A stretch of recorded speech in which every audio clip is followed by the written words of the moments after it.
Лайму Вайкуле можно смело назвать самой известной певицей Латвии. Звезда активно выступает на сцене уже более 40 лет и не собирается останавливаться. А свободное время артистка предпочитает проводить в любимом особняке в Юрмале, где живет последние 20 лет.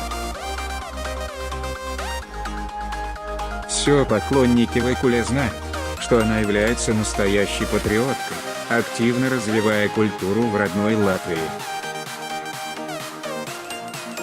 Именно поэтому, когда в прессе появились слухи о скорой эмиграции артистки, они показались многим нереалистичными. Вскоре на связь с журналистами вышел супруг Лаймы Андрей Латковский, который решил прояснить ситуацию с возможным переездом. По словам продюсера звезды, пока они не собираются продавать знаменитый дом, в котором в свое время отдыхали и Алла Пугачева, и Валерий Леонтьев. Никто ничего не продает. Мы продавали дом 5 лет назад. Нам тогда сделали предложение, мы обсуждали его. Сейчас, если нам вдруг предложат сумму, которая нас устроит, мы рассмотрим предложение. Я не знаю, откуда вообще такие новости возникли. Нам хорошо в нашей стране и в нашем доме. Нас все устраивает, заявил Латковский. Сейчас Лайма продолжает выступать не только в Латвии, но и в России.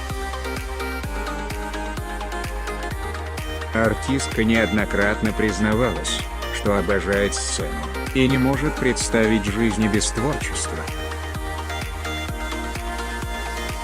При этом певица всегда находит время на то, чтобы заниматься благотворительностью и разнообразными социальными проектами. Ранее появлялась новость о том, что Раймунд Паулс вместе с семьей эмигрировал в другую страну, но сам композитор категорически отрицал данные слухи. По словам музыканта, он любит Латвию и не собирается ее покидать в обозримом будущем. К слову, в прибалтийских странах давно наблюдается тенденция массовой миграции населения. Молодежь ищет лучшей жизни в таких успешных европейских странах, как Швейцария, Германия и Австрия. Однако Лайма Вайкуле считает, что должна жить именно в Латвии, ведь все здесь вдохновляет ее на творчество.